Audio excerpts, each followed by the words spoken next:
Temos o día dedicado á literatura portuguesa, ou a literatura en lingua portuguesa.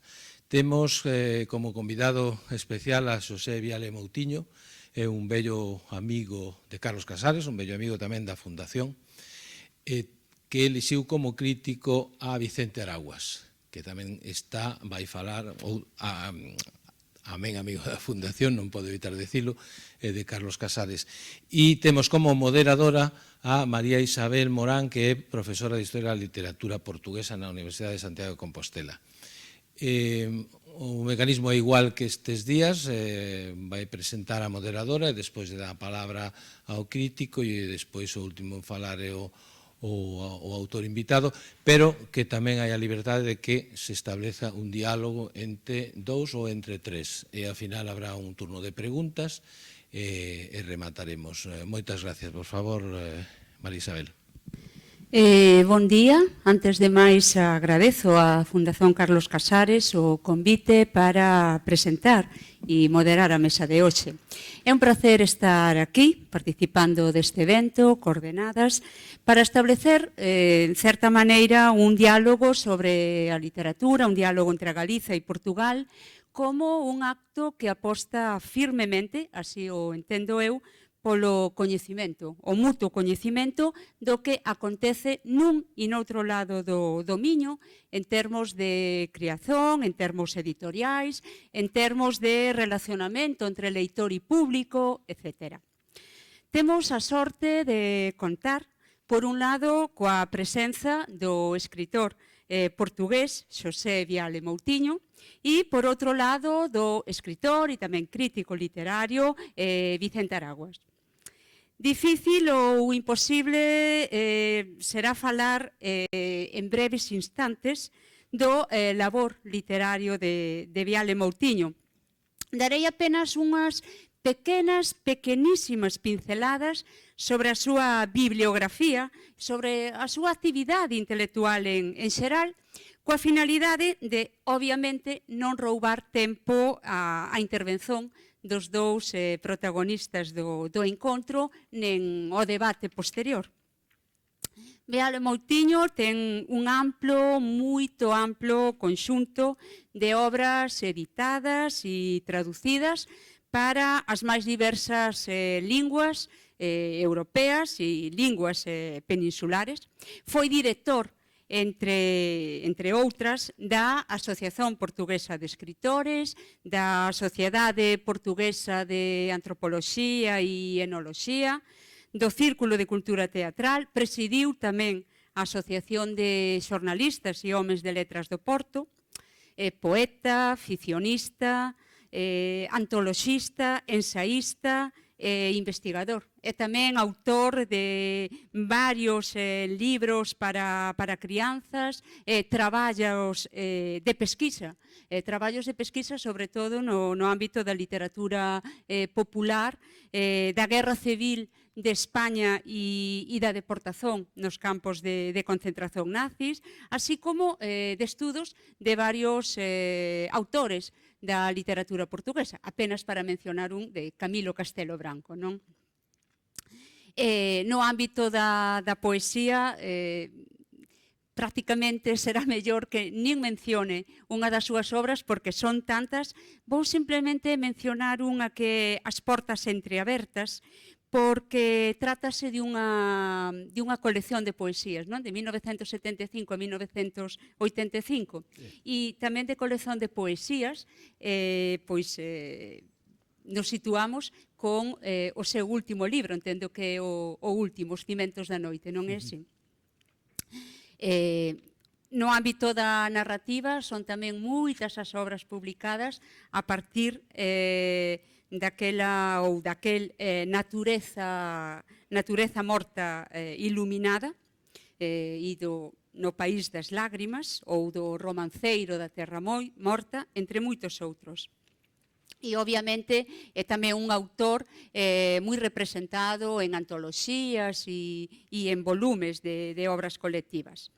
Recebeu, entre outros premios, e tamén para citar apenas algúns recibidos na Galiza e en Portugal, ao longo das últimas décadas o Grande Premio de Conto Camilo Castelo Branco, o Pedrón de Honra en Santiago de Compostela, o premio tamén da Casa da Imprensa Portuguesa, o premio Rosalía de Castro do Centro PEN de Galicia, e dous no presente ano, un precisamente ao conxunto, a ese conxunto de poemas, a esa colección de poemas, Os Cimentos da Noite, o premio Don Dinís, atribuído pola Fundación Casa de Mateus en Vilarreal, Casa de Mateus en Vilarreal, un premio recibido no Día Mundial do Libro, no último 23 de abril, non?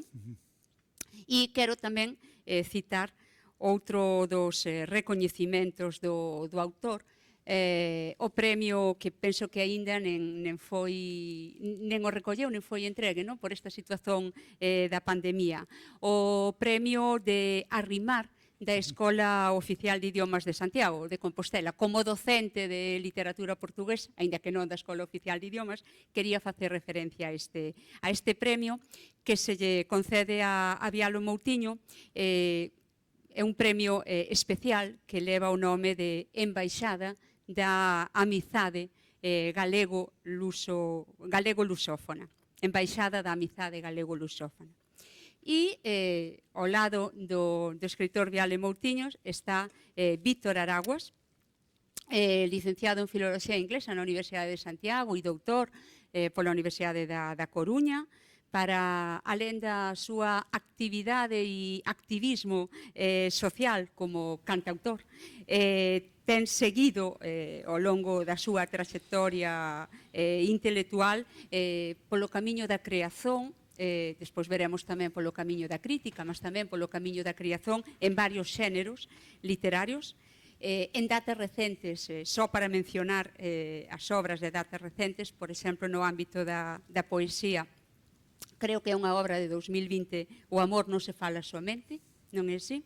E versos seus aparecen tamén recollidas pois nunha antoloxía que tivo bastante suceso, nunha interesante antoloxía que saiu publicada tamén recentemente co título de Poetízate, como narrativas tamén do ano 2020, creo, podemos mencionar Través do Trebón ou no ámbito do ensaio en castellano El mundo poético de Bob Dylan.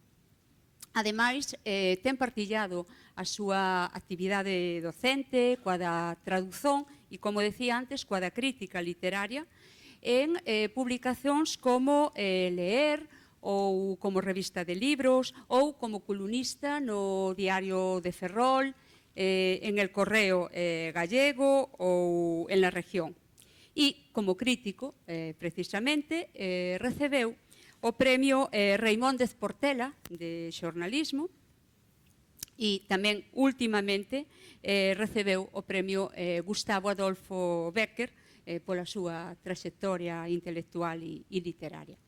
En fin, no programa de Correntes menciónanse tres eixos fundamentais sobre os quais se alicerzan estes diálogos. Eses tres eixos que aparecen mencionados son a evolución dos públicos, as tendencias do mercado editorial e, cito literalmente, o agromar de novas linguaxes. Pois no final da intervención de Viale Moutiño e de Vicente Araguas poderán facer as súas preguntas, comentarios, considerazóns, o que consideraren oportuno. E ben, a palabra é vosa, cando queirades, será un placer escoitarvos. Moi ben, pois agradezo moito, falo agora, non? Entendo, sí. Antes de darlle paso sí. ao grande escritor de Funchal, Madeira, sí. don Xosé Viale Moutiño.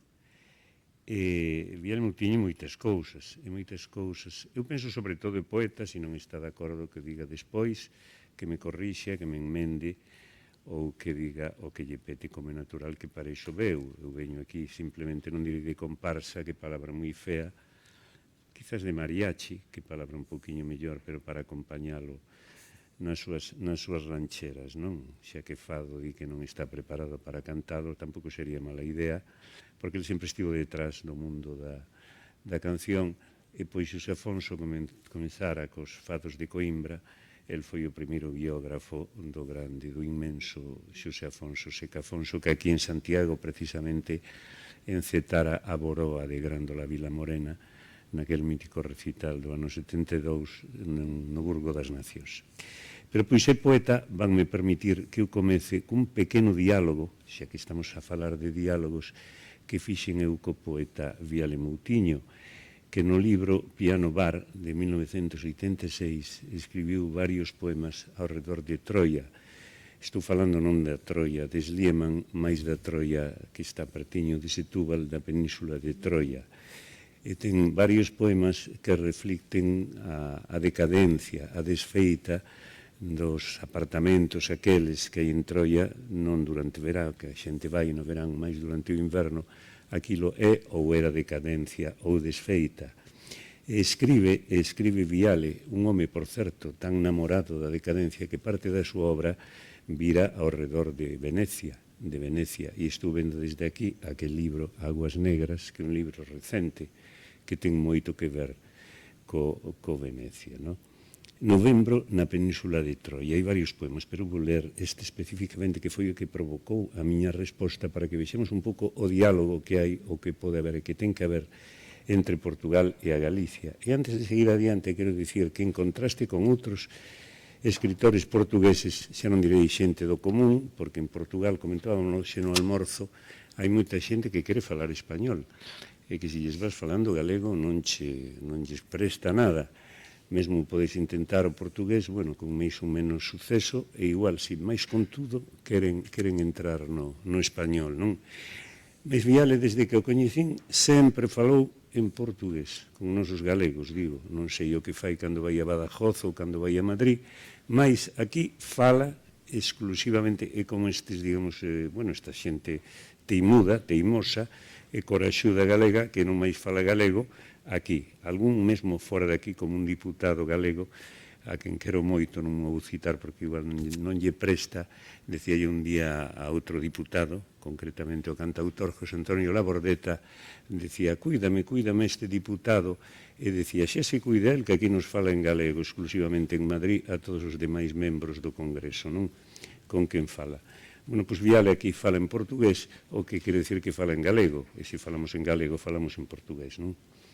Novembro na península de Troia. E esas aguas mortas, as cadeiras abandonadas, os salarios en atraso e as torres carregadas de un vacío. Quen será o primeiro a lanzarse da pranxa máis alta e dura da piscina? Que deserto esta praia de mar fixo e todas as portas fechadas ao sol dun novembro que se rompe e morre ao apito dos barcos a motor ou vento. Ai, como doi de repente estar aquí. E eu, anos despois, nun libro que non chegou a sair exento, si está dentro da miña obra inteira do ano 2005, en Maneiras de Querer, editada por Miguel Anxo Fernambello, ese titán da poesía de edición galega. Eu repliqueille con este poema, vanme permitir, non que veña aquí a lucir a miña poesía, simplemente para explicar o porqué da miña relación con Viale e tamén do diálogo este que se pode establecer entre dous poemas diferentes. Eu desta volta sí que fun a Troia, non a Troia da península, mas a Troia que resgatou ou que recuperou o arqueólogo Schliemann seguindo a Homero. Isto é importante dicirlo, non? A importancia de Homero, porque Schliemann tomouse ad pedem literae e foi a Troia e chegou ás 7 cidades de Troia superpostas. Viale Moutiño parte no derradeiro transbordador. Ai, como doi de repente estar aquí, Viale Moutiño. Ven no fondo da noite un estronicio de soldados bébedos porque xa pasaron, porque muros non foron quende por obstáculo a raposería dun cabalo de madeira, o engano máis sutil para o tempo de guerra. Borrachos cantan, deitan sacrificios, abusan das mulleres dos vencidos, danse mocazos, rifan pola posesión dunha chilindrada. Son, pois, a viva estampa da soldades catorpe. No interín, camuflado, antiparras escuras, chapeu de aba caída, apenas un rumor no borde das fogueiras, un rostro portugués, desolación e pasmo ao espreitar de lonxe o ronsel da desfeita, en Troia. Eu non vou dicir máis poemas meus, por suposto que non, pero tampouco de Viale, pois el si ten pensado, ten previsto lernos algún poema. Eu fixen aquí algúns apuntes que son sintéticos para sintetizar un pouco, para non ampliarme en exceso, pois, como digo, a palabra hoxe correspondelle a este señor de Funchal de 1945, que ten feito moitas coisas na vida, sobre todo que ten escrito moitísimo. El, cando lle digo, ti son un grafómano, di, ti máis, non, o que pasa que un lee a bibliografía de Viale e sería absurdo, botaríamos toda a mañá e parte da tarde a ler todo o que leva escrito no terreo da poesía, no terreo da dramaturxia, é fisionista, bonita palabra portuguesa, fisionista, non? Porque, bueno, escribe romance pouco, máis contos, relatos, e logo ten ensaios, mesmo ten unha historia da literatura portuguesa, que eu teño, naturalmente, e, bueno, e logo como reporteiro, e logo ten o libro este, Primeira Liña de Fogo, como sabemos en el frente de Gandesa, Primeira Liña de Fuego, no que veu, é o tema da nosa guerra, que lle interesa moitísimo, non? E veu aquí explorala in situ, e estivo nos distintos lugares, nos frentes diferentes, e falou con Álvaro Cuñal, grandísima sorpresa saber que Cuñal estaba o 18 de xullo de 1936 en Madrid. Pero eu caín ao chan, literalmente, ao solo, cando descubrín un dos poemas míticos para min de Miguel Hernández, Rosario, la dinamitera. Resulta que vai Viale e encontran entre vías ou en Vallecas, xa non recordo onde, a Rosario, la dinamitera, aquela que perdera unha man, e un dos primeiros poemas da guerra está en Vientos del Pueblo, que eu lera de cativo nunha edición de Losada, daquela benemérita editora feita por un galego, por certo, en Argentina, non? E ali estaba Rosario la Dinamitera, e mira por donde este señor foi coñecer a Rosario la Dinamitera, e andou detrás da pista dos viriatos. Tiñas que andar detrás da pista dos irlandeses que viñeron aquí, porque estiveron nos dous bandos, porque portugueses nas brigadas internacionais houve poucos, que eu saiba, houve algún, poucos, mas ben houbera viriatos, pero os irlandeses andiveron aí 50-50. Vinieron moitos loitar con Franco, atraídos pola historia de que aquí estaban queimando templos e matando cregos e frades, como foi certo, claro, evidentemente. E reporteiro, bueno, desempeñouse moito como xornalista tamén, o señor que ten feito moitísimas cousas. E logo un home, como sei, un home guadiana, non? Entrou na miña vida hai moitos anos, andivemos por aí moi seguidos, seguíndonos un ao outro moito tempo, por Porto, por Vigo, tal, e logo desapareceu. Eu cheguei a pensar, Dios me perdone, que non estaba ben. El anda por aí coqueteando coa súa mala saúde, logo toma moita pilula e tal, pero está ben. Eu pensei que iba a vir aquí, iba a vir a Santiago, era un zombi. A miña sorpresa foi cando dixo, coño, que veña Vicente Araguas, e viña con un pouco de medo, pero ben, home vitalista, comellón, ceou espléndidamente ben, e iso é mostra de que a cousa non vai tan mal como el me quería pintar para o meu alivio, porque Viale Moutiño é un home moi importante, non? Para Portugal e tamén para Galicia, e digamos é o noso embaixador alá, e de alguna maneira o embaixador portugués aquí tamén, non? Xa que logo, ao teor do que estaba dicindo, é un publicista. Hoxe en día, bueno, a Academia acepta as dúas acepcións, non? A primeira actualmente a que se dedica a publicidade, o que non é o caso, ainda que seguro que como Pessoa debeu de facer algún anuncio publicitario tamén, non? Recordarás aquel famoso de Pessoa que lle prohibiron, aquel que iba a facer para Coca-Cola, pedironlle a Pessoa que fixera un eslogan para Coca-Cola e fixo aquel famoso primeiro extrañase, logo entráñase, non? O cal era, sobre todo, un produto que ten algo derivado da coca, pois era unha invitación á droga, non?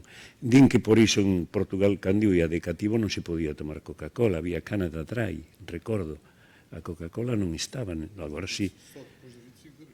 Exactamente, cando era un raparigo non había Coca-Cola en Portugal. Canada Dry é un produto que nunca máis vin, tomábamoslo ali en Portugal, non?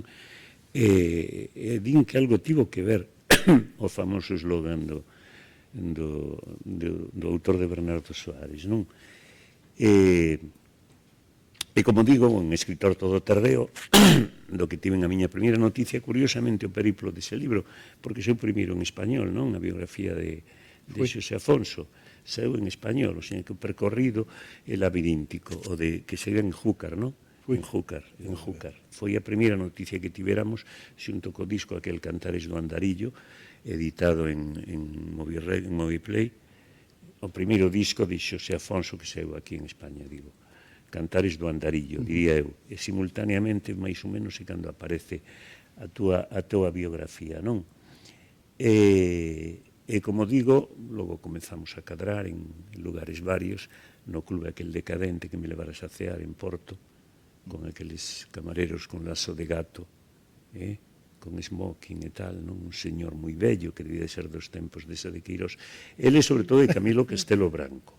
É un grandísimo especialista en Camilo Castelo Branco, pero agora estou namorando de, perdón, de novo conto unha pequena anécdota personal. Teño un libro, neste caso en español, Basilio de Brito ha vuelto a Lisboa, que está traducindo agora ao portugués Viale, non? Estou metendo máis xa no mundo esa, traicionando un pouco, non digo que non coñecera esa, que ben o coñecía naturalmente, mas é moito máis Castelo Branco, son máis esa de Queiroz. Bueno, decía que Viale un grafómano en estado puro que non dá parado xamais, non? En este libro, no que aparece, quero decir que o meu coñecimento del, como digo, de vello, nos cimentos da noite, pois aparecen algunhas referencias ou reseñas que eu fixera del en algún momento en lugares dispares, como por exemplo Diario 16, que xa non existe, Vaiche boa Vila Boa, así que non sei de cando sería esta miña referencia, e aparecen aquí nas referencias críticas unha miña en Diario. Xosé Viale Moutiño revélase como un escritor elexíaco impecável, e é ben certo, porque dentro da temática poética, bueno, en fin, é aquelo que decía Antonio Machado, non? Se canta lo que se pierde, non?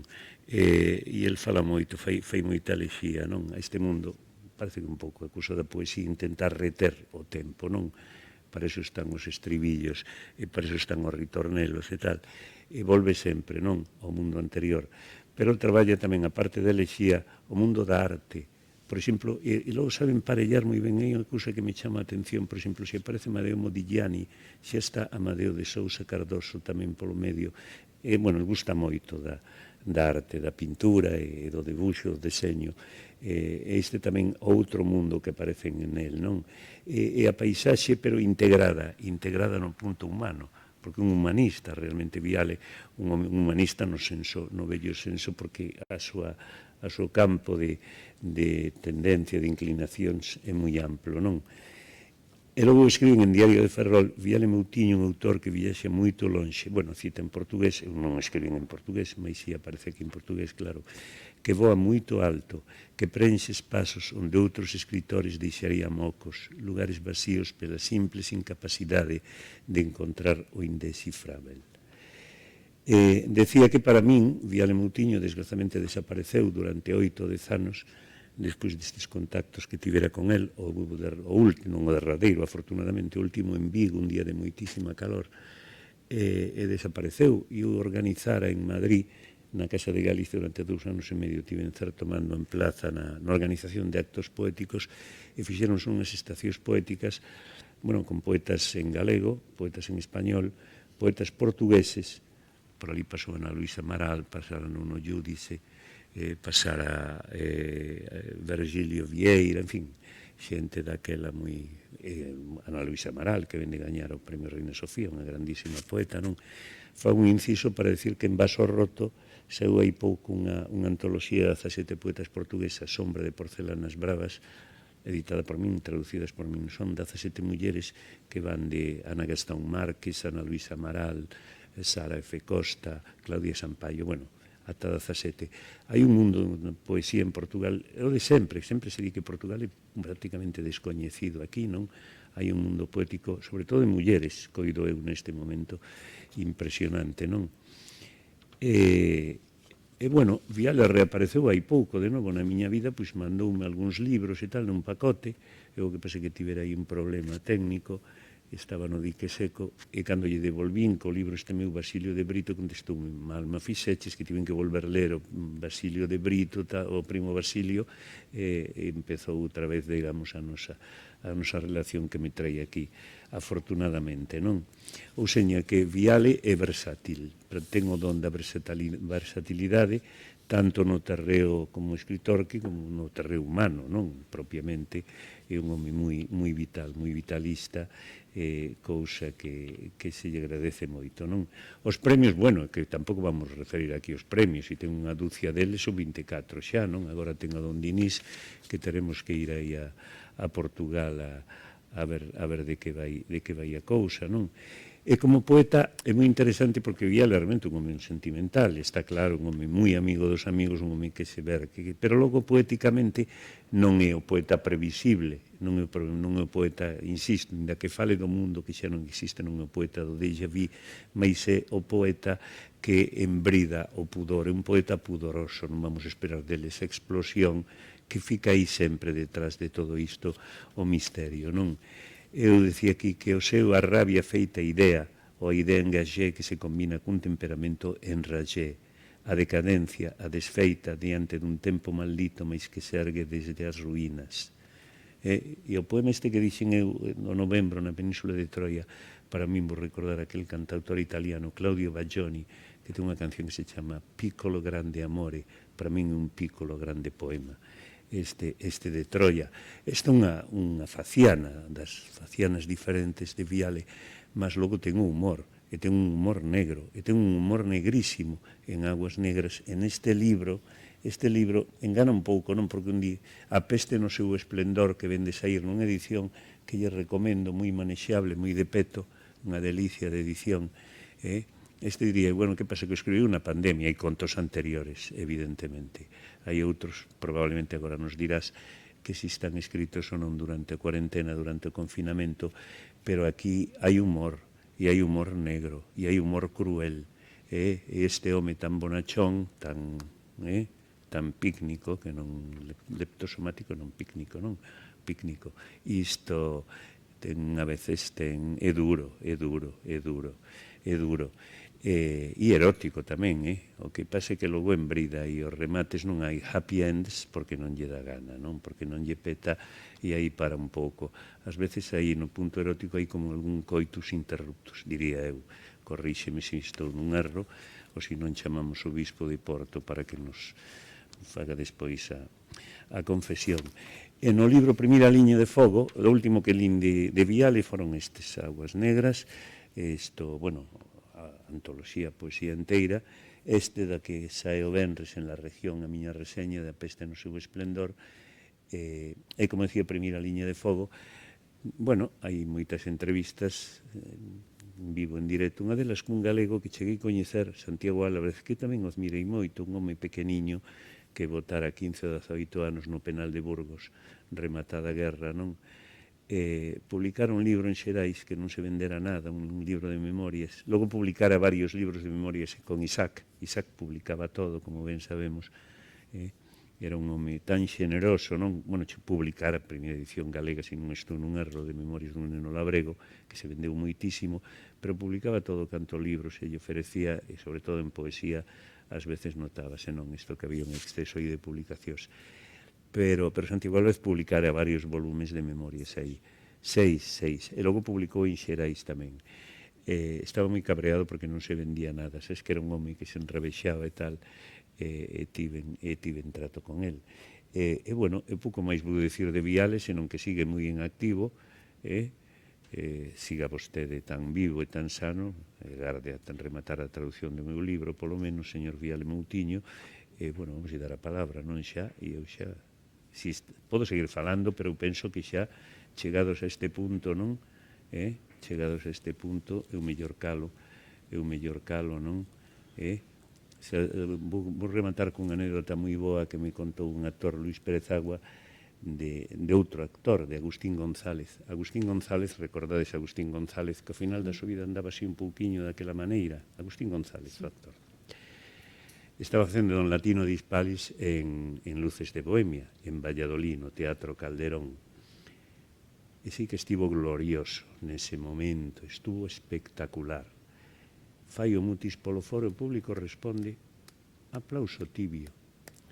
E todo irritado vai onde o camerino de Margarita Calahorra, unha actriz secundaria moi boa de Valladolid, e lle di: Margarita, ¿qué cojones hai que hacer en tu pueblo para que la gente aplauda?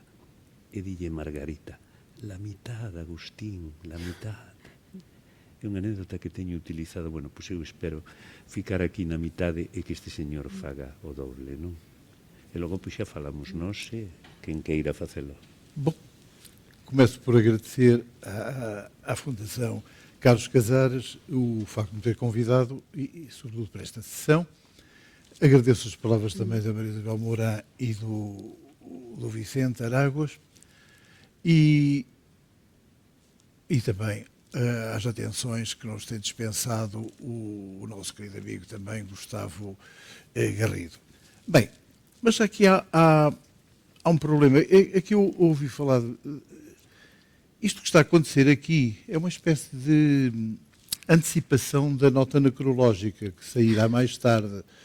Mas está bem, mas pelo menos vou assistindo a uma série de contributos bastante agradáveis.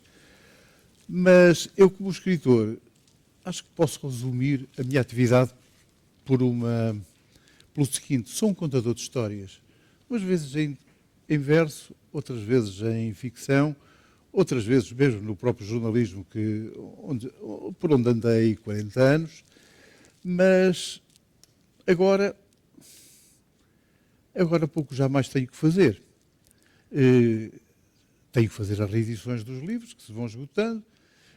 Para crianças escrevi meia centena de livros, tentando divulgar no meio infanto-juvenil, sobretudo as tradições populares portuguesas. E, curiosamente, aquilo criou uma certa onda, porque em Portugal, depois de terem aparecido umas coisas para crianças, ilustradas para crianças, etc., aquilo foi uma espécie de empurrão para outros escritores também fazerem o mesmo. O que é que eu, por vezes, eu escrevo sempre, digo sempre que aqueles textos que foram escolhidos por mim. Outros, pura e simplesmente, põem lá o nome como se tivessem sido os autores das lenga-lengas, das adivinhas, disso tudo. Mas pronto, cada qual toma aquilo que quer.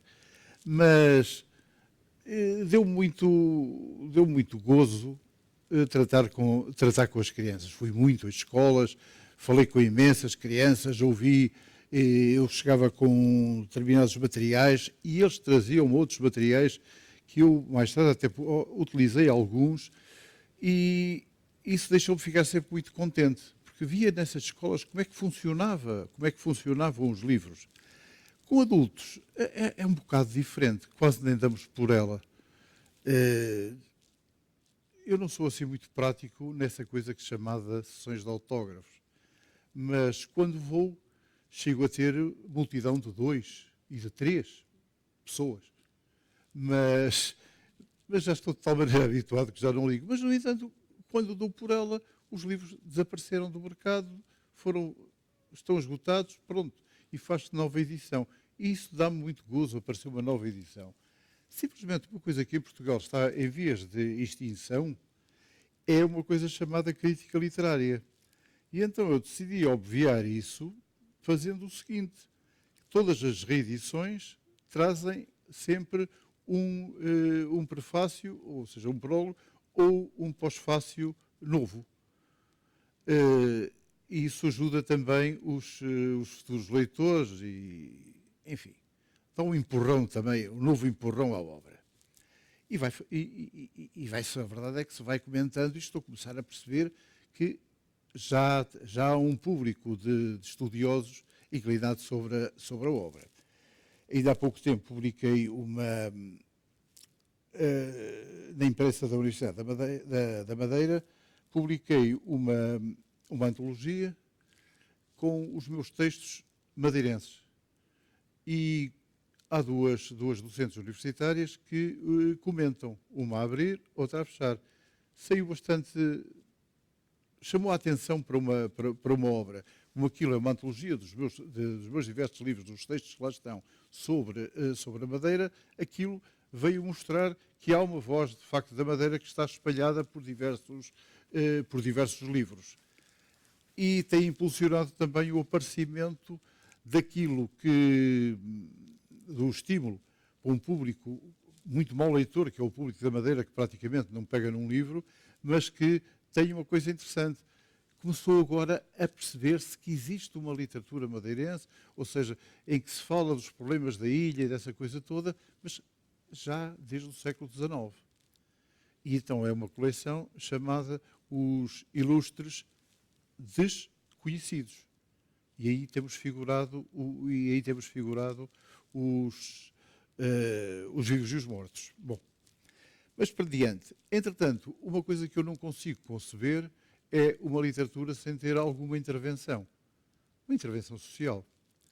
E isso nota-se mesmo quando trabalho os livros, os textos, de uma maneira mais, como diria,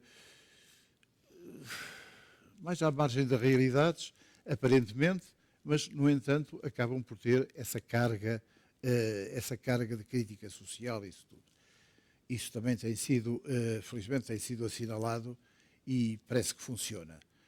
É uma lição que, claro que se aprende essa lição, se não aprende-se essa lição, que é uma combinação do velho novo romã com a literatura hispano-americana. Bom, o resultado é esse. Não sei se é bom, se é mau. Os leitores que o digam, e a verdade é que eles vão consumindo e vão dizendo. Posso dar um exemplo, por exemplo, de uma destas histórias. Este livro da peste no seu esplendor não foi um livro escrito na pandemia. Eu na pandemia escrevi foi outras coisas que ainda nem sequer saíram e que não têm nada a ver com a pandemia. A pandemia permitiu-me estar em casa calmamente, sem ter que intervir cá fora. Acabaram aquelas sessões disto, daquilo, exposições, conferências, isso. Acabou tudo. Fica-se em casa e tal. E tenho estado a trabalhar nos livros que vão ainda sair. Aliás, são 3 novelas em que trabalho nelas assim em várias camadas. Uma delas é sobre um médico, em 42, um médico militante do Partido Comunista, que viveu na semi-clandestinidade nos arredores do Porto e que foi assassinado em 42 pela polícia política. Ele é comemorado todos os anos, vão lá fazer uma homenagem a ele no cemitério onde ele está sepultado. Simplesmente, sempre falavam no médico comunista, ou seja, no militante, mas esqueciam-se de outra coisa importante, da evolução dele como intelectual. Ele era colaborador, afinal, da Seara Nova, só que não usava o nome dele, os nomes todos, usava só os 2 nomes iniciais, António Carlos. E mostram, e nessa revista é possível ver com os ensaios que ele lá publica, que são uns 6 ou 7, que de facto houve uma grande evolução de um lado para o outro. Começou por ser exatamente um ceareiro, que era um tipo de socialismo um pouco soft, e que depois avançou, de facto, para o materialismo dialético. Bom, mas outra história, uma história sobre um pintor que o Vicente referiu, um certo gosto de play art. Há um pintor chamado Roquemont, que foi com o Dom Miguel, o pai dele, era um homem muito oportunista, que veio para Portugal na cola do Dom Miguel, porque ele tinha-lhe prometido um comando do exército, ele era suíço, ou então uma representação diplomática. Eles conheceram-se em Viena e vêm para Portugal. Este, como filho dele, nunca sabe quem é a mãe, porque o outro era um senhor, era o príncipe de Essex, que nunca dizia ao filho quem era a mãe. O filho é como aquele menino dos desenhos animados, recordam-se, o Marco, que andava à procura da mãe. Este também é quase nesse género do Marco. Bom, mas este simplesmente conseguiu tirar um curso fez vários estudos de arte pela Europa, os grandes centros da Europa, e vem cair exatamente ali como secretário do pai. Só que o pai aborrece de não conseguir o que queria, foi-se embora e o filho fica como um grande pintor em Portugal. Pintor, inclusive, de costumes.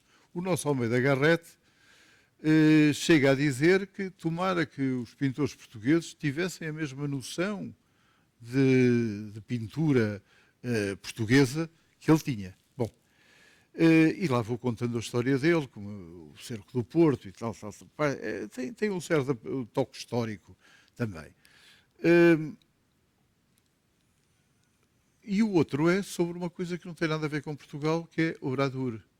Oradour, o célebre massacre de Oradour, em França, em que os alemães, os nazis, entram na aldeia de Oradour, e que ainda hoje existe em ruínas. Está ela feita ao lado, foi refeita ao lado, mas a parte antiga está lá feita. E decidiram matar toda a gente. Os homens fuzilaram-nos, as mulheres e as crianças acharam que o melhor sítio era metê-las na igreja, fechar a igreja e deitar fogo à igreja. E morreu tudo.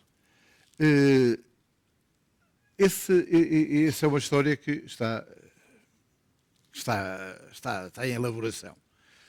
Já acabei a parte da investigação, porque aquilo exigia bastante investigação, havia muitos depoimentos, sobretudo depoimentos de gente à distância, que dos que estavam lá não havia ninguém a depor, estavam todos mortos. Mortos e incinerados. Bom, e foi com isso, foi assim que eu passei a pandemia, que agora está a começar a transbordar, a criar-se outro tipo de obras, que poesia, acho que dei uma volta inteira, depois deste livro da poesia completa, cheguei ao fim e achei que tenho que fazer outra coisa.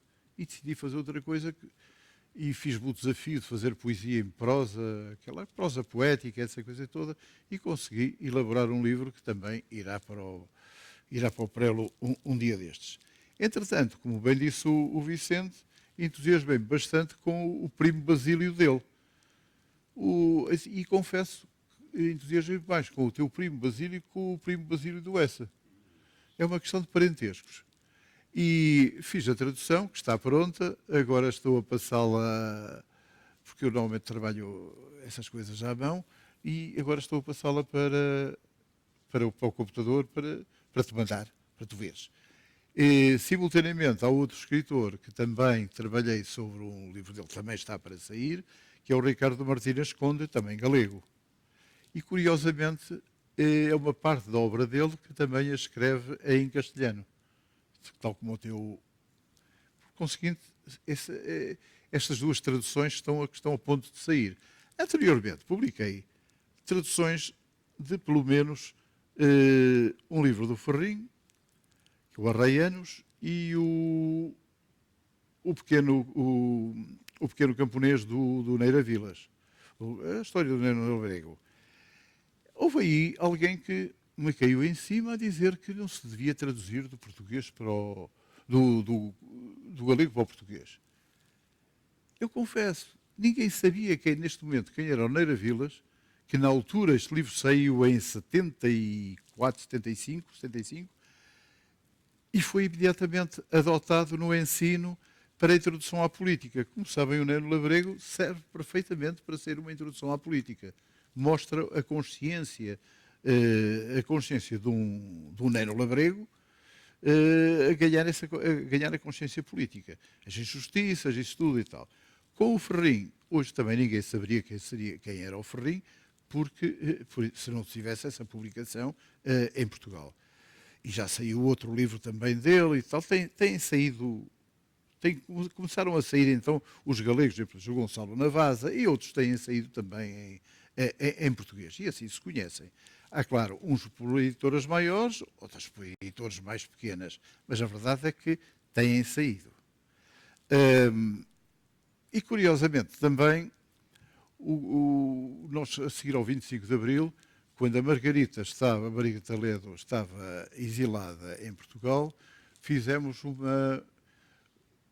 Ela entrou como a primeira leitora de galego na Universidade do Porto, ao tempo dirigida pelo grande ensaísta Oscar Lopes, e fizemos lá criamos uma estrutura de debates. E então convidamos uma série de escritores da altura galegos. Tivemos um apoio extraordinário para nos contrariar as despesas, não como subsídio, mas como proibição, que foi a polícia espanhola que nos deixava passar a fronteira. Resultado, passaram para lá os textos, e os textos eram lidos por mim ou por outro, ao monte de pessoas que se apresentavam para assistir às palestras. Por outro lado, ao fim de 30 anos, esgotou-se totalmente o dicionário de literaturas portuguesas, galega, brasileira e de estilística literária. Bom, essa obra esgotou e tinha sido coordenada pelo professor Jacinto Prado Coelho. Ora bem, era preciso fazer a parte galega, e quem tinha feito a parte galega na primeira edição tinha sido o Guerra da Cal. E o Guerra da Cal, que já na altura estava um bocado combalido de idade tal, disse: não, quem faz isso é o Vial. Ninguém me tinha dito nada, e eu, subitamente, sou chamado pela organização, pelo editor, para fazer a parte galega, mas naquele género de intimação. Bom, e eu digo, bem, como todos os dicionários, pedem-se aos escritores da terra e aos críticos, pede-se uma nota sobre este, sobre aquele e tal, as chamadas entradas. E eu assim fiz, todo contente. Bem, faltava muito pouco para o fecho do limite da entrada das entradas, quando eu descubro uma coisa, que só dois galegos é que tinham dito que tinham mandado o material. Bem, lá me fechei outra vez, numa espécie de confinamento, mas foi um confinamento galego, e estive a trabalhar sobre todas as notas biográficas e bibliográficas, sobre todos os galegos que acabaram por sair. Por outro lado, também, o Pires Laranjeira, que é professor em Coimbra, fez toda a parte africana que não existia na primeira edição. E o livro teve bastante sucesso.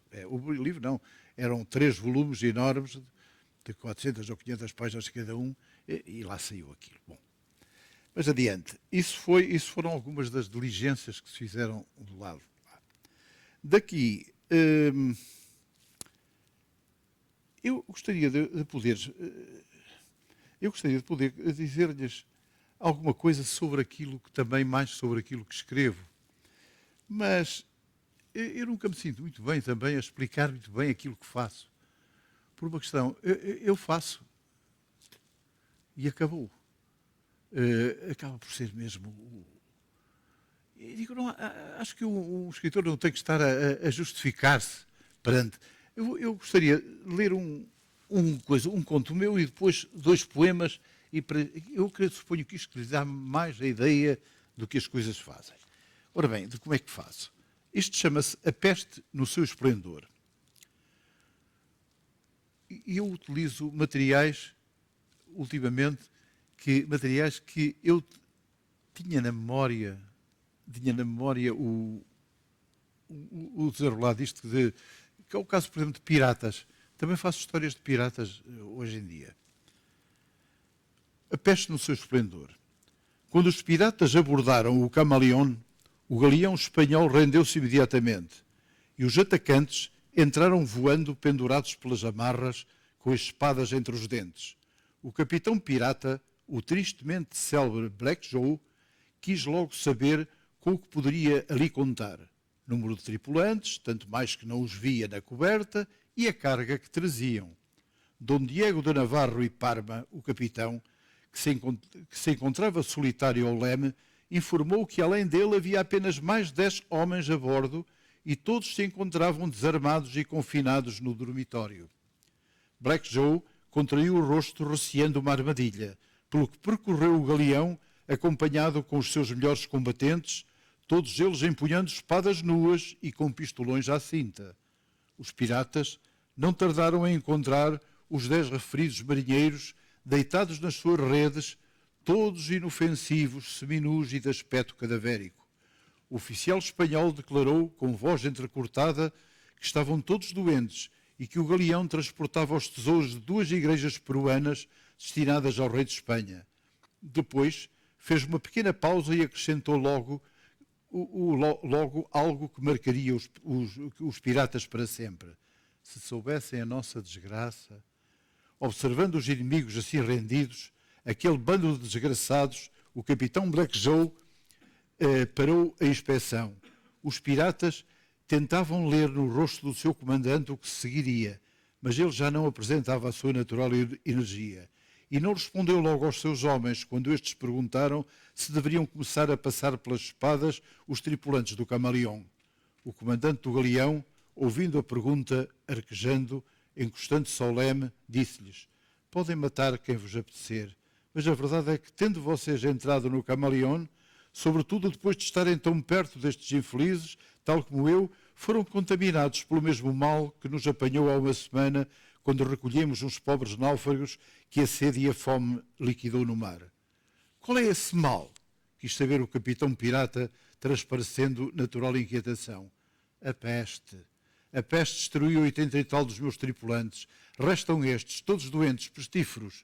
Dentro de 1 ou 2 dias, os seus homens começarão a sentir os bubões, sobretudo debaixo dos braços, e então estarão perdidos como nós. O capitão dos piratas estava petrificado. E agora? E agora? Titubeou ele ante o adversário que, arrastando a voz, respondeu. Agora? Agora nada. Se lhe interessa, os tesouros encontram-se no porão. Bem, esta é uma história recente. Esta é uma história recente. Bom, na parte poética, podemos também saltar aqui para, vejamos neste livro chamado Inóspita Paisagem, que também é dos últimos livros, tem aqui aquilo que, chamado ruídos técnicos. Muitos se preocupam que eu seja assim, cada vez mais velho, doente, como hoje e como sempre, embora o tempo esteja quente e o preço das toalhas de música tenha baixado, já não me cinjo a datas, só quero saber do rio de sangue nas veias. Os telefonam, cantam, só querem saber formalmente ou através dos SMS, do e-mail, pois acabaram-se os telegramas, os presentes, as flores. Não vou vestir o fato domingueiro, apenas envelheço, algo descalço, longe do telefone, com os seus ruídos técnicos. E sobre a minha arte poética, eu suponho que está aqui um poema que se chama exatamente Arte Poética, que diz: escrevo com a saliva ensanguentada, devagar, e é como estas palavras se multiplicassem dentro da minha cabeça, sob os meus olhos, como se todas as letras se perdessem para nós e tivesse de guardar pontos, vírgulas, hífenes. Sou eu que escrevo esquecido da grande floresta. A branca página de papel não sabe mesmo a nada do que me pertence de direito desde o princípio. E logo principia assim e ninguém lhe sabe as regras. Neste livro enorme que aqui está, este livro é quase um engano, porque não estão aqui recolhidos todos os meus poemas. O que está aqui recolhido é a reescrita dos poemas que me pareceram salváveis, porque senão dava para ir até aqui. E até aqui era impossível publicá-lo, por conseguinte, para chegar aqui, fui olhando para todos os poemas e retoquei bastantes. Entrou aqui também um livro novo, que eu tinha publicado por um mero acaso, primeiro em Madrid, em castelhano, uma tradução do Ricardo Martínez Conde, e que aqui sai a primeira edição em português. E como no fim de tudo o que já tinha pesquisado, começaram a aparecer os chamados poemas perdidos. E os poemas perdidos acabei por lhe chamar uma coisa com um nome bastante raro, que é Dado o Adiantado da Hora. que é uma coisa que nós falamos sempre quando está a acabar e as pessoas ainda estão, dado o adiantado a hora, ficamos por aqui. E eu, como sabia que ainda tinha mais, pus a última parte disto, chama-se exatamente o adiantado a hora. Aqui aparecem poemas com bastante variedade, e um destes poemas, que eu suponho que deve estar aqui neste, não, está neste, que era no Diário de Notícias, que saiu o primeiro número em 1881, saiu lá uma pequena frase que é Suas Majestades, nas suas importantes saúdes, encontram-se bem. Me pareceu uma coisa perfeitamente poético, parece um mini-relato, parece tudo. E está na primeira página de um jornal que saiu, o primeiro número, em 1861. Isto é uma coisa que eu acho que é divina. Poderia fazer aqui... peço desculpa, mas eu ia ler outro poema, mas abri aqui isto e sabem o que me saiu? Variações sobre a morte. Não os vou bombardear com as variações sobre a morte, mas sim vou passar-lhes um poema sobre a memória de uma muito amiga galega, poeta galega, que já lá está, a Luísa Vidalta. Levou a mão à boca, ocultando as primeiras letras de um grito prolongado e triste, de um grito de asas da cor do tempo. A mão que sufoca. Era uma mulher angustiada que andava perdida por ali. Um giz, um livro, a tarde recortada como um relógio fazia. Tinha a palavra na boca, umedecia a palavra.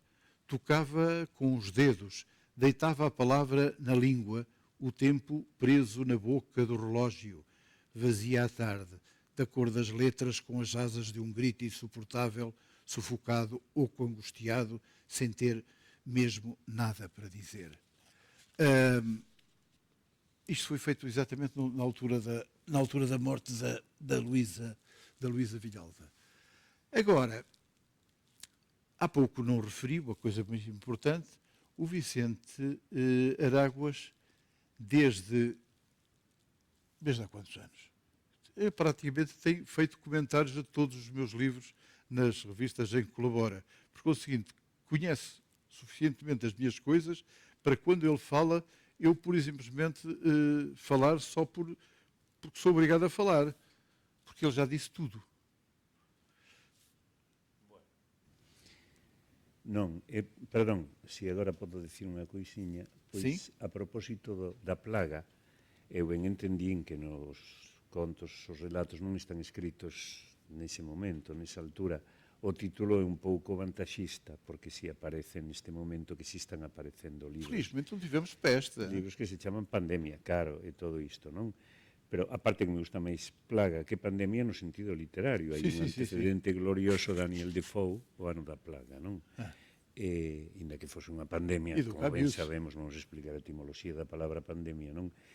A propósito, isto que salvo o conto este dos piratas, onde está o tesouro, non porao, non collen, total van estar mortos xa todos, a que máis ten xa pelexar polo tesouro, un conto magnífico ese, non? Pero hai varios contos de piratas, claro. Esqueci de decir que probablemente ti liches de Cativo Salgari, liches de Julio Verne, claro, toda esta xente, pois está claro. Livros que já eram do meu pai. Claro, que somos aí dunha mesma, que así dunha mesma época, non? E todos estes libros que fóramos lendo e demais, non? É certo que non falara do aspecto da literatura infantil túa tamén, que tamén é importante, pero, bueno, xa dixen que ti és un todoterreo, non? Que tocas todos os polos, tocas todos os temas. Non chegues a facer letras para cantantes, cantautores? Não, só fiz duas letras. Uma canta o Vieira da Silva, que é o Canção do Amor Difícil. A outra ficou o Adriano com ela, entretanto morreu e creio que a canção nunca se chegou a fazer. Adriano Correia de Oliveira, que precisamente agora están preparando unha grande homenaxe, non? A este home morto, demasiado pronto, non? Malogrado, porque deixou unha obra non tan grande como a túa, viveu menos, pero marquei outro día a caixa, a box, con todas as cancións de Adriano, un cantautor moi interesante. Pero insisto que nos coñecimos nos tempos aqueles da canción, claro, de feito fora o noso primeiro contacto, non? como coñecín e tratei tamén, como che dixen, a Xosé Afonso cando andaba con Benedito por aí. En Londres foi onde coñecín eu o Afonso persoalmente. Agora, entón, abrimos un debate ou un turno de intervencións. Non sei se alguén do público ou a través da internet quer intervir con algún comentario, pregunta, consideración ou que considerar oportuno. Perdón, eu quería un momento discrepar Sí. dunha coisa ao propósito de traducir ou non traducir de galego ao portugués, de portugués ao galego. Era unha das miñas É unha preguntas que ia a expor aquí. Vexo, sinceramente, vexo sentido, eu nunca traduciría do portugués ao galego, sei que se traduce, evidentemente a propia Xela Arias, a quen tanto quixen, a quen se dedicou o Día das Letras, traducir a Xorxe Amado, O por Camilo exemplo, Castelo e a Branco, Camilo, e o meu. E traduciu tamén unha obra do Sí, sí, Viale traducir, Moutinho, non e é? traducir ao Viale, non? Pero quería dicir, eu desde logo eu procuro que aquí xente, aparte que vexo, entre aspas, un mercado, eu entre outros, que estamos moi interesados no original portugués, e hai alumnos de portugués, etc.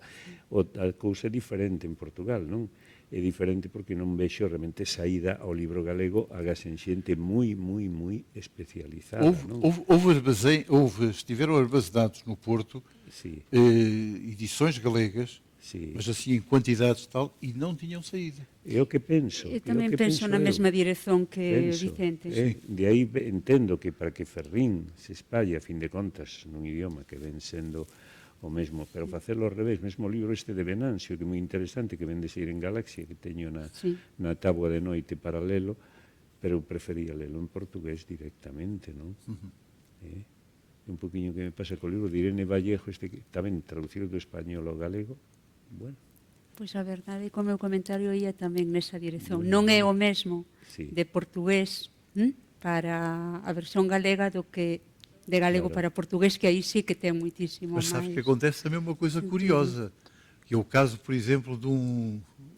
Não me recordo mas que era o livro de Ferrim, creio que foi traduzido para português a partir do castelhano.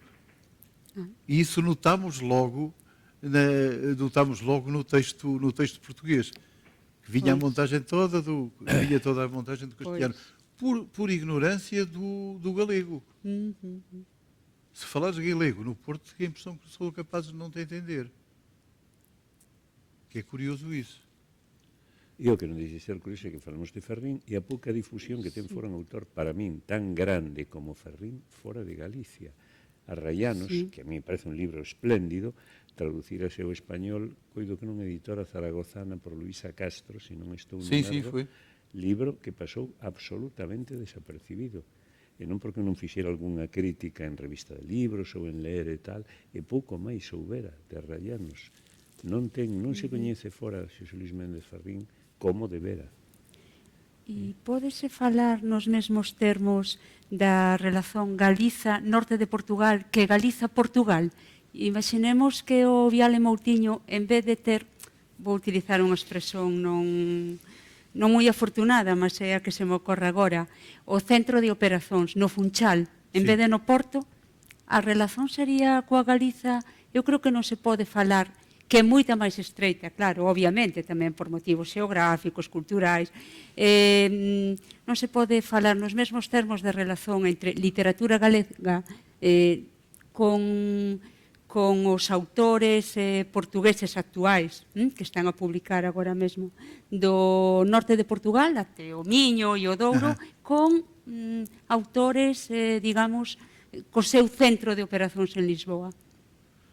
É um bocado complicado. Eu recordo-me de um dia, houve uma sessão, creio que foi em Vigo, em que o Carlos Casares, no intervalo dela, que estavam portugueses e estavam galegos. E o Carlos Casares diz-me isto. Eu digo, estás a ver toda a gente a estimular-te muito e tal. Pois, estimulam muito, dizem muito, mas traduzir-me para o português ninguém me traduz. Ele ressentia-se de não ser traduzido, de não ser conhecido em Portugal. Que é uma coisa que me deixou ficar assim alerta. Porque ele dizia, dizem que eu que falo, mas apreciavam, não chegavam a ler. Gente, porque quando houve aqui o congresso do Latim em Pó, não sei se te lembras. Sim, claro, lembro, sim. Estiveram aí uma quantidade de escritores portugueses.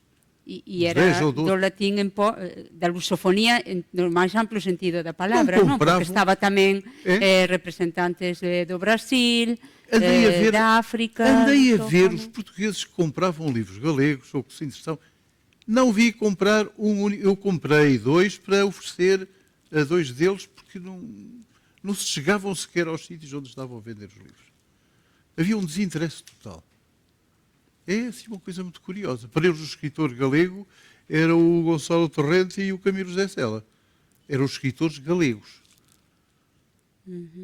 Mas tenho a impressão que se lhes apresentassem o camaleão solteiro do Sela, já não o queriam, porque aquilo está escrito nessa língua bárbara chamada galego.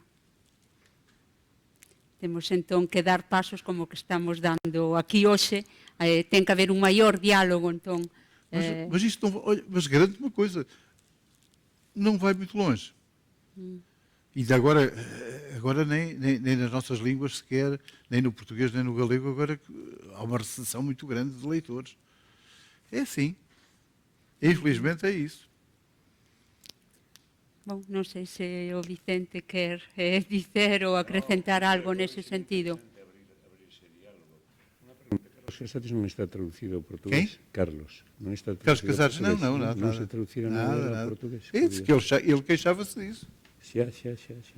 Ele queixava-se disso. Mas há muitos mais que também não estão traduzidos. Non, bueno, pero concretamente agora estamos onde estamos, no fundo, en Carlos Casares chama a atención, non?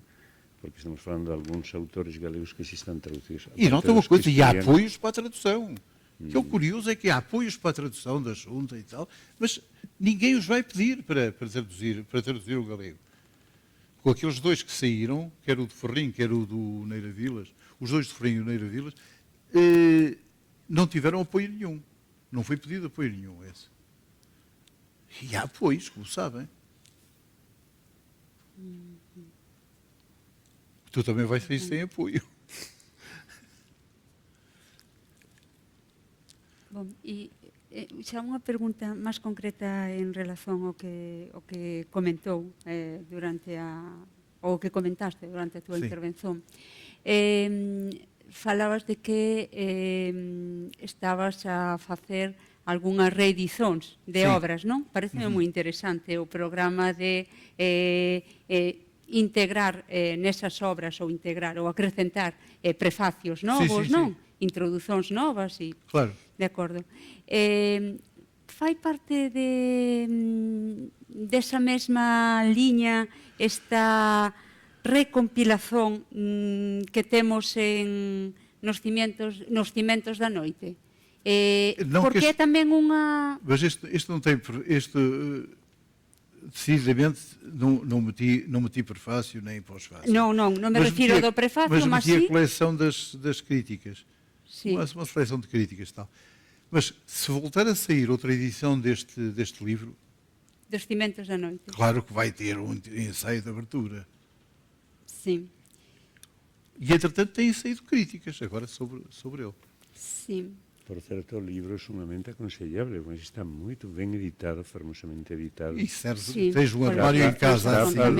Tapa dura, un pouco pesado para andar, non é como este, porque eu vim desde Madrid con eles, este metelo no peto, este é máis complicado, pesa un pouco, pero ten razón, hai poemas, o que decías antes, hai poemas diferentes, cambiaches, mudaches a estrutura de algúns, desapareceron versos, é ben certo. E desapareceron poemas. Mesmo nestos de Troia desapareceu algún verso que outro recordo, algún poema máis longo. E a propósito unha cousa que decías, esta é unha palabra que se utiliza moito en portugués, comenzouse cando 25 de abril, a poesía ou canción de intervención, aquí non se utiliza isto de intervención en Portugal, sí, non? Eu nunca dixen que non se utilizara, que non que a túa sexa unha lírica ou unha épica, se queremos decir, fora de contexto, do contexto social e humano, ben ao contrario, penso que eu dixen aí nun punto que tis engagé e enragé, é dicir, comprometido e cabreado. O que pase que con esa sutileza que o que penso que fai literatura. As cousas podes chamalas polo seu nome ou podes elidir ese nome e facelo dunha maneira moito máis sutil, como no conto que ves de ler a propósito deses os piratas que queren apoderarse do botín, e aí teñen o botín, o que pase que aquí vamos morrer todos, non? Claro que ten unha moral, ese conto. Como en xeral a túa literatura ten unha moral evidente, a túa é un home comprometido no seu tempo, está claro, non? E todas as reportaxes estas que faz, bueno, o libro, insisto, Primeira liña de fogo, o libro aquel sobre os moros que trajo Franco, que non é exactamente ese título, pero un título semellante, tamén un tema que te obsesiona e que te atrae, como toda a xente da nosa xeración, por certo. Porque vivimos nas dúas aquelas dictaduras xemelgas, ainda que con matices, evidentemente, e logo vimos daquela guerra civil, non? Portugal non viveu esa guerra, pero viveu as guerras coloniais. Portugal tamén viveu bem a guerra civil. Ou seña que vimos, claro, Olha, que vimos... viveu bastante a guerra civil de Espanha. Claro. De maneira muito forte. Claro. Então eram contratados trabalhadores para vir trabalhar para a Espanha, para o Estado espanhol, e quando chegavam ao lado de lá, davam-lhes um mono e metiam-lhe uma espingarda na mão. E diziam, o trabalho é aqui com isto. E eu tive um colega que viveu nisso, que era um repórter fotográfico do Jornal de Notícias. Aliás, depois disso até me deu um conto num livro qualquer que tenho antigo já, das histórias do tempo da Outra Senhora. A Outra Senhora é o tempo antes da democracia, antes do 25 de Abril. Isso, nós chamamos sempre isso a Outra Senhora. No tempo do salazarismo, dizíamos a Outra Senhora, era o tempo da República, da Primeira República. Claro. Temos sempre, o anterior é sempre a Outra Senhora. Mas pronto, e viveu-se... As coisas da fronteira, por exemplo, aquilo era uma coisa tremenda, não é? A fronteira era tremendo também com as passagens, com os abrigos e não sei quantos. Curiosamente, quando andei a falar com as pessoas que ali na fronteira, sobretudo aqui a fronteira do Minho, houve gente que passou a fronteira e ficou a trabalhar clandestinamente do lado português. E do final depois, não é no final da guerra, depois de ter passado, depois de 45, quando a coisa começou a ficar mais calma, eles foram para o lado de lá.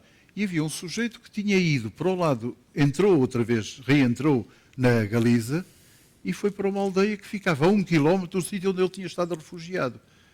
E eu falei com ele e perguntei-lhe, já voltou a... Não, já tinham passado quase 70 anos, e ele ainda não tinha vindo ao lado de cá dizer ao outro, obrigado por me guardares lá em casa. E eu perguntei, mas porquê é que nunca foi lá? E ele, para quê? Para dizer obrigado. E ficaram assim. Como é que chama? Esta maneira de tratar, por exemplo, Olivença passou para o lado de cá, não é? É um problema de Olivença, sempre tal. Com Los Moros, foi uma terra que fui encontrar aqui para cima, que é em São Felício de Los Gallegos, ali junto entre Figueira e Castelo Rodrigo, pertence ali ao Distrito da Guarda. Aquela terra está nas mesmas circunstâncias que está Olivença e nunca ninguém fala naquilo. E houve uma altura em que houve um congresso muito grande para aqueles lados e eu soube que aquilo, e fui lá falar com as pessoas. Como era e tal, se aquilo, como aquilo era português e tal, ainda é que estivesse sob o domínio. E dizíamos, olha que nós não queremos ir para Portugal, porque as nossas reformas aqui são mais caras. Era um problema perfeitamente económico, mas de meia dúzia de tostões, mas não queriam sair de lá. E reparei, e outra coisa que também me contaram lá, a história que eu utilizo nessa novela, era o facto de usavam os galegos para uma por exemplo, eles tinham havia a tropa dos mouros, não é? Que eram escuros. E quando faltavam gente para preencher as vagas entre as tropas mouras, eram os galegos que além de serem morenos, ainda lhes esfregavam com pomada de sapato na cara. E há lá um sujeito que pergunta, então, mas quem é que vai... Mataram o comandante há uma cena dessa novela que diz, mataram lá o comandante dos muros. Então, e diz o oficial, bem, então vais tu para lá. Eu não posso. Mas não podes porquê? porque eu não sei falar como eles. Mas tu és aí sargento dos sargentos. Eu sou galego. Eu não posso ir para lá, eu não me entendo com eles. Era assim uns pormenores, havia assim uns pormenores desses naquela... Em primeira linha de Em fogo primeira hai linha, un sim. galego Mouro, efectivamente. É. Sí, señor. Eu tenho isso nessa novela, as coisas o chamado Los Moros. É así, Porque chamei ao San Felício de los Gallegos, chamei a San Felício de los Moros. aí. Não queria pôr a coisa tão igual, os nomes muito iguais, os topónimos iguais, porque aquelas pessoas estavam a levar aquilo muito a sério. De facto, algún topónimo, galegos, foi sustituído pola propia populación. Sí, sí. Aparece na documentación pedidos de sustitución do nome. Lembro un galegos que foi sustituído por un Montijo, por exemplo, Sim, sim. en Portugal. Sim? Por exemplo, tu tens a mudança dos topónimos em Portugal foi bastante interessante. Galegos, algúns Conheces foron a- eliminados. do Conheces o topónimo Amadora? Coñezo Sabes a qual era o historia. anterior? Porcallota? Sí, eu sei, coñezo a historia, sí. É a mesma, de fato ia agora comentar tamén, facer o paralelismo. Lá está, é a coisa. Mas Como era, non o sei, como era máis Porcallota. Porcallota. Non sei se era Porcallota. ou Era Porcallota, era. Amadora E era. foi sustituída porque, non? A populación tamén se sentía con ese nome, foi sustituída por un eufemismo, o eufemismo de Porcallota Sí. e Amadora. Bueno. preciso. É un eufemismo mesmo.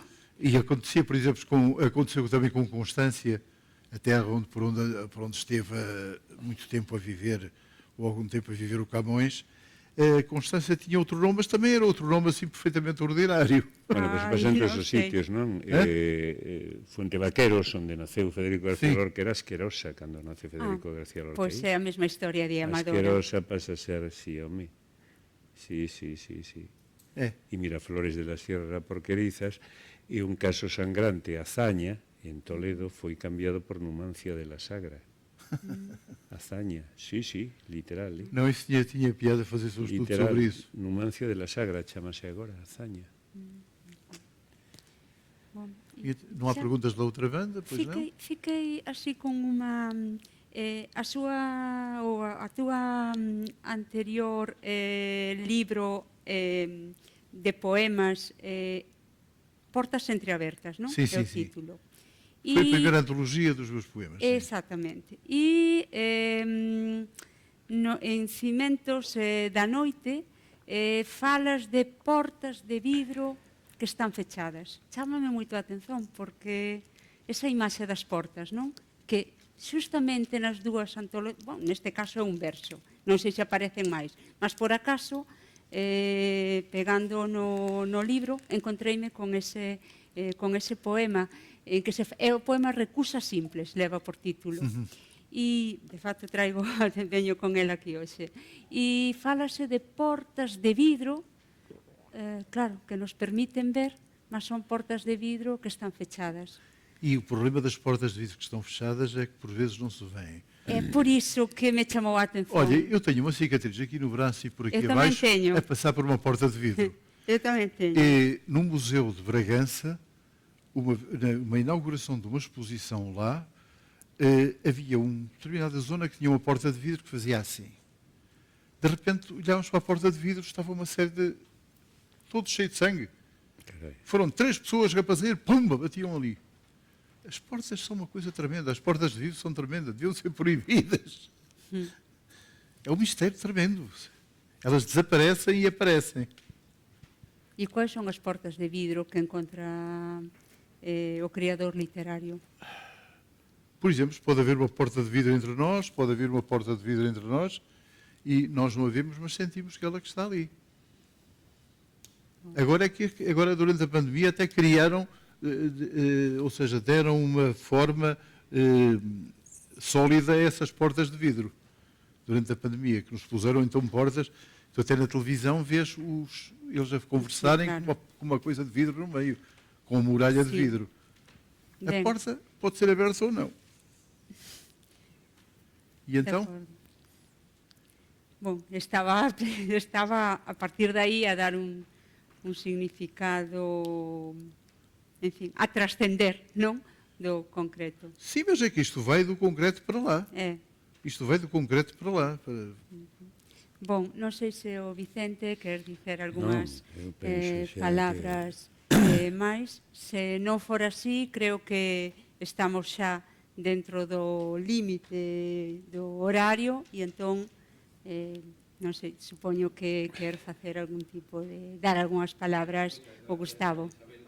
Gracias aos oyentes, aos amigos que nos viñeron ver. Rematamos as coordenadas, a primeira edición das novas diálogos. Agardamos que estas visitas están pensadas como unha actividade, como xa comentamos, para Santiago de Compostela. Non se escoita nada. Bueno, vamos a repetir. Daba as gracias aos poñentes, aos actuales e aos de onte, e comentaba que rematamos aquí os primeiros diálogos da Fundación Carlos Casares, herdeiros daqueles diálogos que comenzaron en 2004 e chegaron ata 2012, incluso con unha extensión aquí a Cidade da Cultura que este ano nos alberga. Tamén decía que Coordenadas está pensada para a cidade de Santiago. Queremos que se repita, nos gustaría moito que se repita, sexa en calquer punto da cidade de Santiago de Compostela ou da súa área. Somos móviles ou se somos nómadas, como todos, e grazas a esta magnífica tecnoloxía que se algo trouxo a desgracia da pandemia, pois foi un pouco a ventarnos a cabeza para adaptarnos a cousas novas que xa estaban aquí e que agora non nos queda máis remedio que pisar sobre elas. Gracias á audiencia tamén que está aquí, a que estivo onte, e gracias aos invitados, aos autores, a Teresa Moure, a Marcos Giral Torrente, a Bieito Iglesias, a José Viale Moutiño, aos críticos, Araguas, Pepe Ponte, en fin, podía dar, sobre todo, tamén aos moderadores. Foi unha oportunidade estupenda para coñecer a María Isabel, para estar con Valores Villanueva, que xa coñecíamos. Non temos máis que agradecemento para esta casa que nos alberga, a Cidade da Cultura, para o Concello de Santiago, para a Dirección Xeral de Cultura da Xunta de Galicia, e simplemente comentarvos que a grabación do streaming quedará na nosa páxina web durante un tempo, que será o máximo posible, pero que podedes revisar cada unha das grabacións, porque eu creo que as cousas que se dixeron aquí son suficientemente importantes para botarlle unha mirada máis, incluso para diante, para atrás, o que nos permite a tecnoloxía, e volver a ter con nós de aquí en adiante, durante o verán, incluso nas nosas casas, pois a todos estes magníficos escritores, estes magníficos e amigos de Carlos Casares e da Fundación. Moitas gracias, vos transmito un grande aplauso de todos os que vos admiran, e ata outra.